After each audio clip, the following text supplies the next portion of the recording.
বন্ধুগণ, আজকে আমরা ওই মাটিতে দাঁড়িয়ে ইন্ডিয়ান সেকুলার ফ্রন্টের পক্ষে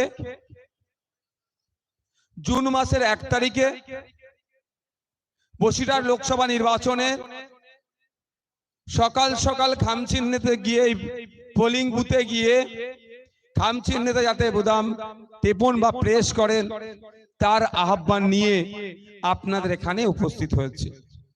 আমরা ইন্ডিয়ান সেকুলার ফ্রন্টের পক্ষ থেকে জনাব আখতার রহমান বিশ্বাস ভাইকে এখানে আপনাদের জন্য আমরা মনোনীত করেছি। তা আখতার রহমান বিশ্বাসের কাজ কি বর্তমানে আর ভোটে জেতার পরে তার কাজ কি, এটা আগে আমাদেরকে একটু জানতে হবে। আপনাদের জানিয়ে রাখি, এখন আখতার রহমান বিশ্বাস ইন্ডিয়ান সেকুলার ফ্রন্টের মনোনীত প্রার্থী, কিন্তু আপনারা যখন তাকে জিতিয়ে পার্লামেন্টে যাবেন সে তখন আর শুধুমাত্র আইএসএফ এ থাকবে না, সে টোটাল সন্দেশখালী সহ বসিরহাট লোকসভার মানুষের চা পাওয়া অভাব অভিযোগ যেগুলো আছে সে তৃণমূল করতে পারে, সে বিজেপি করতে পারে, সে সিপিএম করতে পারে, সে কংগ্রেস করতে পারে, বা আইএসএফ কে ভোটও দেয়নি তার দেখার বিষয় নয়, মানুষের কণ্ঠ হয়ে পার্লামেন্টে গিয়ে মানুষের হয়ে কথা বলবে। আমরা এমন লোককে পাঠাবো পার্লামেন্টে, সে জনগণের জনপ্রতিনিধি হবে। ভাবতে অবাক লাগছে, বিগত দিনে যাদেরকে আমরা পার্লামেন্টে পাঠালাম, পার্লামেন্টে গিয়ে টিকটক ভিডিও আছে সেলফি তুলতে ব্যস্ত ছিল। এইদিকে বসিরহাটের মানুষ, সন্দেশখালীর মা বাপ থেকে শুরু করে, এখানে মিনাখার মানুষজন থেকে শুরু করে, বাদুড়িয়ার মানুষজন থেকে শুরু করে বসিরহাট লোকসভার মানুষেরা বিভিন্ন ভাবে বঞ্চিত হচ্ছে। শিক্ষায় বঞ্চিত হচ্ছে, স্বাস্থ্য ব্যবস্থা থেকে বঞ্চিত হচ্ছে, নানান ভাবে তারা বঞ্চিত হচ্ছে। তাদের কণ্ঠ হয়ে পার্লামেন্টে বলতে দেখলাম না। তাই সময় এসেছে ইন্ডিয়ান সেকুলার ফ্রন্টের পক্ষ থেকে জনাব আখতার রহমান বিশ্বাসকে আগামী দিনে ভোট দিয়ে পার্লামেন্টের মধ্যে পাঠান।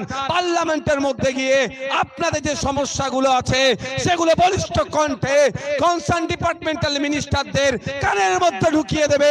যদি সমাধান না হয় আবারও বলে সমাধানের চেষ্টা করবে। আমাদের কাজ হচ্ছে ভোট দেওয়া, দিয়ে আমাদের এই 14-15 লক্ষ মানুষকে, মানুষের প্রতিনিধি হিসাবে একজনকে, বা একটু বসুন না, ভালো লাগবে তো, একটু ভাই বসুন, ভালো লাগবে।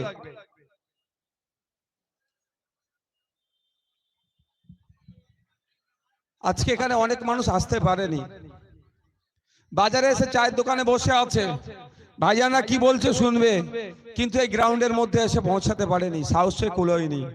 তবে একটা কথা বলে রাখি, আজকে দেখেছেন এক সম্রাটের ভিডিও, সম্রাট তো পিজন ভ্যানে কেমন কান্না কাটা করছে, দেখেছেন? ভুলে যায়নি 2021 সালের কথা।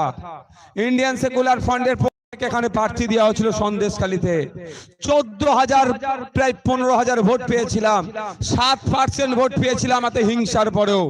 যদি ওই সমস্ত সমাজ বিরোধীরা যদি অন্যায় না করতো, মানুষকে ভয় না দেখাতো, মানুষের ভোটাধিকার না কেড়ে নিত, আমার ভরসা ছিল সন্দেশখালী থেকে আমরা হেভি পার্সেন্টেজ ভোট নিয়ে এখানকার জনপ্রতিনিধিকে দেশে রাজ্যের আইনসভায় পাঠাতে পারতাম। কিন্তু আমরা কি দেখেছি, ভোট পেয়েছিলাম 14,387টা। এই 2021 সালে আমরা ভোট পেয়েছিলাম। আপনাদের মধ্যে অনেকে ভোট তো দিতেই পারেননি। যদি দিতে পারতেন তাহলে ভোটের পরিমাণটা কোথায় গিয়ে পৌঁছাতো। সে ভাঙড়ের লোক শান্তিপূর্ণভাবে ভোট দিতে পেরেছিল বলে লক্ষাধিক ভোট পেয়েছিলাম, 1 লক্ষের উপরে পৌঁছে গিয়েছিল। সন্দেশখালীর মা বাপ ভাইয়েরাও যদি ভোট দিতে পারতো ঠিকভাবে, তাহলে 14,387তে ভোটটা দাঁড়িয়ে থাকতো না, ওই ভোটটাও লক্ষাধিক পার করে দিত। যেটা আগামী লোকসভাতে মানুষ শান্তিপূর্ণভাবে ভোট দেবে। জুন মাসের 1 তারিখে আপনাদের কাছে অনুরোধ করছি, আর কোনো ভয়ের পাওয়ার দরকার নাই। আপনারা শান্তিপূর্ণভাবে ভোট দেবেন, ইন্ডিয়ান সেকুলার ফ্রন্টের পক্ষে ভোট দিয়ে বিপুল ভোটে জয়যুক্ত করবেন।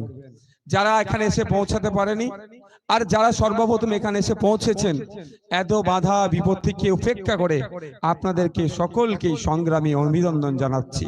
যারা এসে পৌঁছাতে পারেননি, বাজারে বসে শুনছেন, তাদের উদ্দেশ্যেও বলবো, আজকে বসিরহাটকে নিয়ে, সন্দেশখালীকে নিয়ে বিজেপির মতো রাজনীতি করছে, তৃণমূল আবার তৃণমূলের মতো মলম লাগানোর চেষ্টা করছে। সত্যি একটা জিনিস খুব খারাপ লেগেছে, একটা জিনিস আমাকে খুব খারাপ লেগেছে।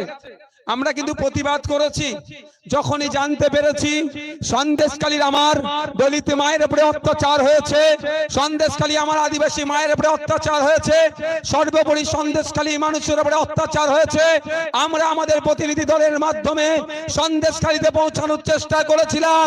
অপদার্থ রাজ্য সরকার প্রশাসনকে দিয়ে আমাদেরকে মাঝপথে আটকে দিয়েছিল।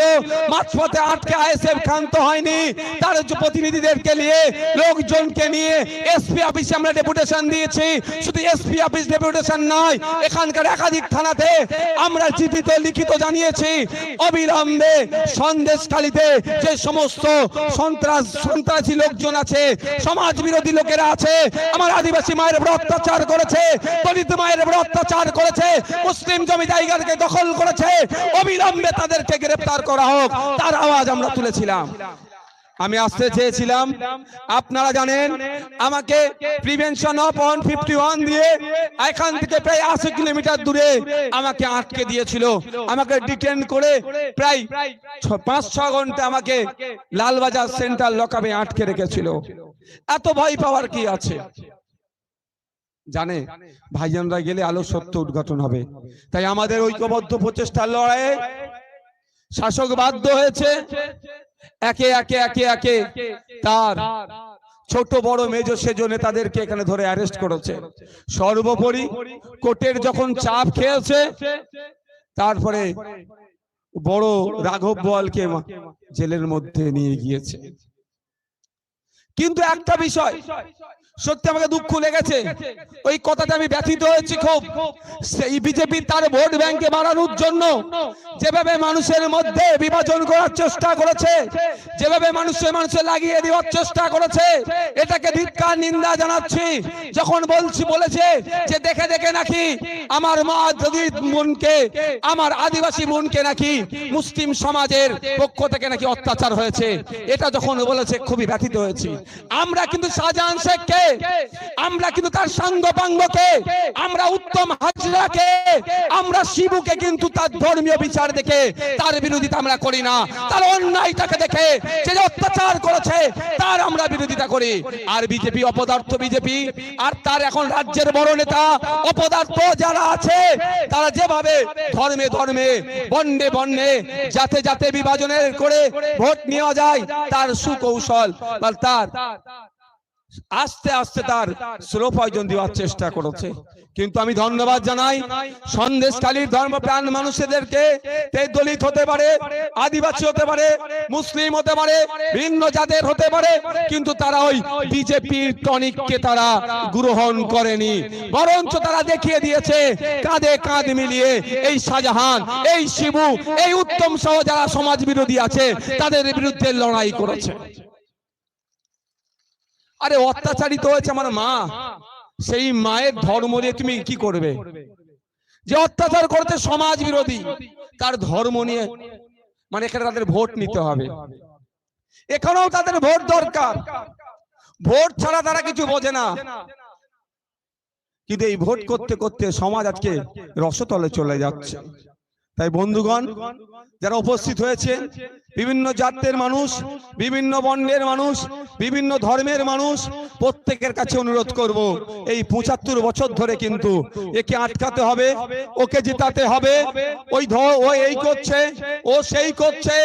ইতিপূর্বে সন্দেশখালীর মানুষেরা, এই বসিরহাটের মানুষেরা ১৭ বার পার্লামেন্টে তাদের জনপ্রতিনিধিকে পাঠিয়েছে। জনপ্রতিনিধিকে পাঠানোর মানে কি? এই সন্দেশখালী, এই বসিরহাট লোকসভার মধ্যে মানুষের যে অভাব অভিযোগ চা পাওয়ার কথা ওখানে বলবে এবং ওখানে যারা ক্ষমতায় থাকবে সেটা সমাধান করবে। কিন্তু উল্টে কি দেখলাম? বিগত দিনে কাদেরকে পাঠিয়েছি, তারা আমাদের হয়ে কটা কথা বলেছে সেটা খুঁজে পাওয়া যাবে না। যদি আমাদের হয়ে কথা বলতো, যদি সত্যিকারের কথা সুন্দরবনবাসীর কথা ভাবতো, হিঙ্গলগঞ্জ থেকে শুরু করে এই সন্দেশখালী থেকে শুরু করে বিভিন্ন যে উপকূলীয় এলাকাটা আছে, প্রায় 3 বছরে আমরা কি দেখি, প্রতি বছরেই যে ওখানে প্রাকৃতিক দুর্যোগ হয়, সেখানে দুর্যোগের ফলে যে বাঁধ থাকে সেটা ভেঙে যায়, ফলে নদীর নোনা পানি চাষযোগ্য জমিতে ঢুকে গিয়ে ফসল নষ্ট হয়। অনেক ঘেরি আছে, মাছ চাষ হয়, মিষ্টি জলের মাছ চাষের ক্ষেত্রেও নোনা পানি যখন ঢুকে যায় ওই মাছ চাষগুলো নষ্ট হয়ে যায়। এর স্থায়ী সমাধানের জন্য কি রাজ্যের আইনসভার মধ্যে, কি দেশের আইনসভার মধ্যে বলিষ্ঠ কণ্ঠে এখানকার জনপ্রতিনিধিগুলোকে বলতে দেখলাম না। আমি আপনাদের কাছে বলবো, আপনাদের স্বার্থে আপনারা যদি মনে করেন ইন্ডিয়ান সেকুলার ফ্রন্টকে জুন মাসের 1 তারিখে কামচিহ্নে ভোট দিয়ে পার্লামেন্টে পাঠানো যায়, তাহলে পার্লামেন্টে গিয়ে সর্বপ্রথম যে দাবিগুলো করবে তার মধ্যে অন্যতম একটা দাবি হচ্ছে এই উপকূলীয় এলাকাতে যে বাঁধগুলো আছে থুতু দিয়ে আটা ছানা যাবে না, বালির বস্তাতে বাঁধ নির্মাণ করা যাবে না, কংক্রিটের বাঁধ নির্মাণ করতে হবে। এই আওয়াজ পার্লামেন্টের মধ্যে উঠবে।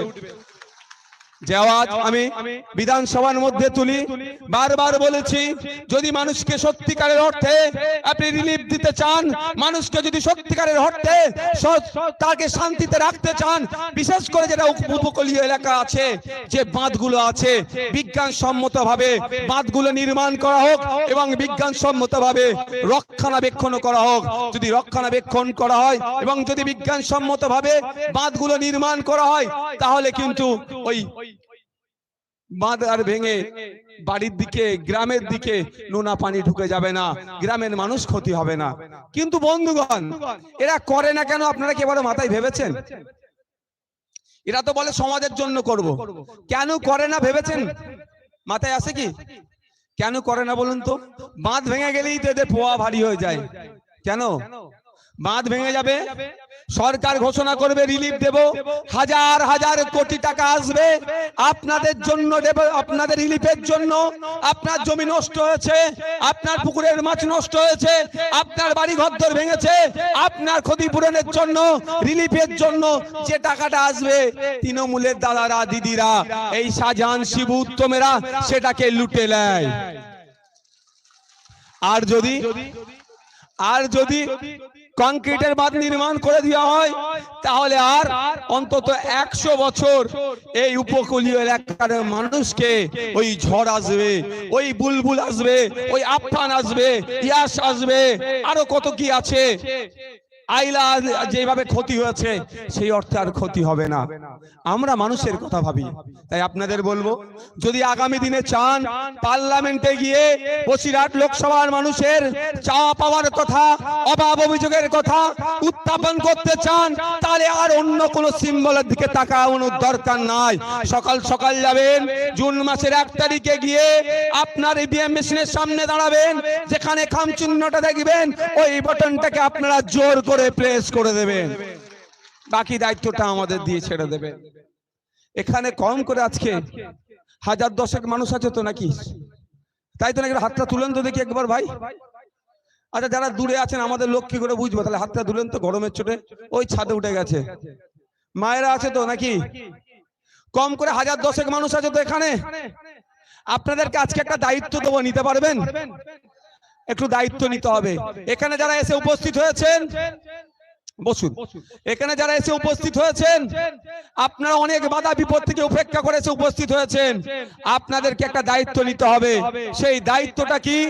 আপনারা আজ থেকে এখানে বিদায়টাকে যখন নেবেন, বক্তব্য যখন শেষ করে দেব, আপনারা দায়িত্ব নিয়ে কম করে 10 জনকে তৃণমূল এবং বিজেপির বিরুদ্ধে ভোট দেওয়ার জন্য, আইএসএফ এর পক্ষে যাতে ভোট দেয়, তৃণমূল বিজেপিকে পরাস্ত করার জন্য, এই শুভেন্দু অধিকারীদেরকে পরাস্ত করার জন্য, এই অভিষেক ব্যানার্জির চাকরি চোরের সরকারকে পরাস্ত করার জন্য, বাচ্চাদের মিড ডে মিলের চুরির সরকারকে, এই মমতা ব্যানার্জিদেরকে পরাস্ত করার জন্য, এই বেকারত্বের শীর্ষে আমাদের দেশ এগিয়ে যাচ্ছে, যারা বেকারত্ব বাড়াচ্ছে কেন্দ্রের এই দিলীপ ঘোষের সরকারকে পরাস্ত করার জন্য 10টা করে মানুষকে বুঝিয়ে ইন্ডিয়ান সেকুলার ফ্রন্টের পক্ষে ভোট করানোর জন্য দায়িত্ব তুলে নেবেন ভাই।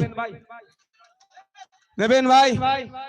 10 জন করে দায়িত্ব, কম করে 10 জন করে, তাহলে তো 1 লাখ ভোট এমনি সন্দেশখালী থেকে আমরা পেয়ে যাচ্ছি। আপনারা যদি দায়িত্ব তুলে নেন, কম করে 1 লাখ ভোট সন্দেশখালী থেকে আমরা পাচ্ছি। আপনাদের অনুরোধ করব, আপনারা দায়িত্ব হন, দায়িত্ব নিন, দায়িত্বশীলতার পরিচয় দিন। আগামী দিন আপনাদের হয়ে বিধানসভা লোকসভার মধ্যে বলার লোককে আপনারা তৈরি করুন। অন্যথায় কি হবে? কাকে পাঠিয়েছিলেন বিগত দিনে বলুন তো? যখন পার্লামেন্ট থেকে জনগণের মধ্যে বিভাজন করার জন্য সিএ বিলটা পাস হচ্ছিল, তখন তার ভূমিকাটা কি ছিল জানেন আপনারা? কি ছিল? নতুন করে বলতে হবে নাকি? ভোট দিয়েছিল কি দেননি আপনারা ভালো করে জানেন। শুধু তাই নয়, এখানে তো কৃষকরা বেশি আছেন, কিছু মৎস্যজীবীও আছে। কৃষকদের বিরুদ্ধে পার্লামেন্ট থেকে মোদী সরকার যেভাবে সেই ব্রিটিশরা নীল চাষের মাধ্যমে চাষিদেরকে যেভাবে শোষণ করত, চাষিদেরকে যেভাবে অত্যাচার করত, ওই প্যাটার্নে আবার নতুন করে পশ্চিম বাংলা সহ সারা দেশের কৃষকদেরকে শোষণ করার জন্য যে বিলটা নিয়ে এসেছিল, তার বিরোধিতা করার জন্য আমরা কথা বলেছি।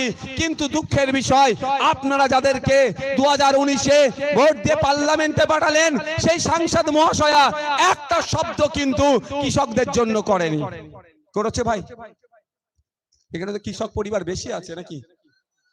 তাই সময় এসেছে, আমরা ভুলে যাচ্ছি না। রেখা পাত্র মহাশয়া এখন যে দল থেকে তিনি প্রতিনিধিত্ব করার জন্য বসিরহাটে যিনি তাকে মনোনীত করেছে, সেই রেখা পাত্র মহাশয়ার দলকে আমরা ভুলে যাচ্ছি না। পশ্চিম বাংলা কৃষি প্রধান রাজ্য, আমাদের ভারতবর্ষ কৃষি প্রধান দেশ, কৃষি প্রধান রাজ্য, কৃষি প্রধান দেশ হওয়ার পরেও কেন্দ্র সরকার যেভাবে কৃষকদের বিরুদ্ধে বিল পাস করিয়েছে, আমরা কৃষকরাও কিন্তু এই কেন্দ্র সরকারের এখন যারা প্রতিনিধি আছে তাদেরকেও কিন্তু ভোটের মাধ্যমে জবাব দিয়ে দেখিয়ে দেব। আপনি ভোট দিয়ে পার্লামেন্টে পাঠালেন কৃষকদের যাতে উন্নতি হয়, আর আমরা কি দেখলাম? যাকে ভোট দিয়ে পার্লামেন্টে পাঠিয়েছি, কৃষকদের বিরুদ্ধে যখন বিল পাস হয়েছে তিনি চুপ করে আছেন। তাই জবাব দিতে হবে না? আর রেখা পাত্র মহাশয়া এখন অনেক ভালো ভালো কথা বলছেন, তাকে আমি সম্মান জানিয়ে বলছি। ব্যক্তিগত লড়াই তার সাথে আমার নাই, কিন্তু আপনার দল বর্তমানে আপনি যে দলে আছেন, আপনার দল আমার কৃষক ভাইদের বিরুদ্ধে বিল পাস করিয়েছে। তাই পশ্চিম বাংলার কৃষকেরা, সন্দেশখালীর কৃষকেরা, বসিরহাটের কৃষকেরা আপনার বিরুদ্ধে, আপনার দলের বিরুদ্ধে ভোট দেবে, তখন আপনার দলের বিরুদ্ধে ভোট দেবে। তাই আপনাদের বলবো কৃষক বন্ধুরা, আপনাদের বিপক্ষে যারা বিল নিয়ে এসেছিল, আপনাদেরকে শোষণ করার চেষ্টা করেছিল, আপনাদের হাতে ক্ষমতা আছে, ভোটের ক্ষমতা দিয়ে যারা আপনাদেরকে শেষ করার চেষ্টা করেছিল, তাদেরকে গণতান্ত্রিক প্রক্রিয়াতে আপনারা শেষ করুন। বিজেপির বিরুদ্ধে একটা ভোট হবে? একটাও ভোট হবে না। বিভাজনের কথা বলে, হিন্দু মুসলমানের লাগিয়ে দেওয়ার কথা বলে। আরে আমার বাড়ির ছেলেটা চাকরি পাচ্ছে না, বেকারত্বের শীর্ষে দেশ এগিয়ে যাচ্ছে।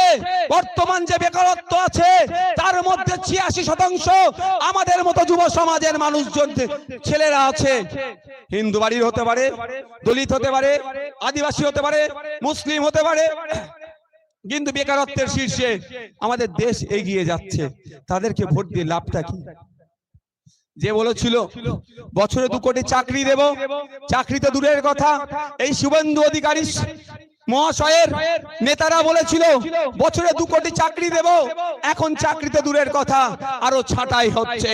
এই শুভেন্দু অধিকারীর মহাশয়ের নেতারা বলেছিল বিদেশ থেকে কালো টাকা ফিরিয়ে নিয়ে এসে অ্যাকাউন্টে 15 লক্ষ টাকা করে দেব, কালো টাকা ফিরিয়ে নিয়ে আসা তো দূরের কথা। এই শুভেন্দু অধিকারী যে দলে এখন বর্তমানে আছে, এই দলের নেতাদের আমলেই, এই শুভেন্দু অধিকারীরা যেই বিজেপিতে আছে, এই বিজেপির আমলেই ঋণ খেলাপির সংখ্যা আরো বেড়ে গিয়েছে। তাহলে এদের বিরুদ্ধে ভোট হবে তো নাকি ভাই? এদের বিরুদ্ধে ভোট হবে তো ভাই? তবে কৃষক বন্ধুদেরকে ভুলে গেলে চলবে না। কৃষক বন্ধুদেরকে ভুলে গেলে চলবে না।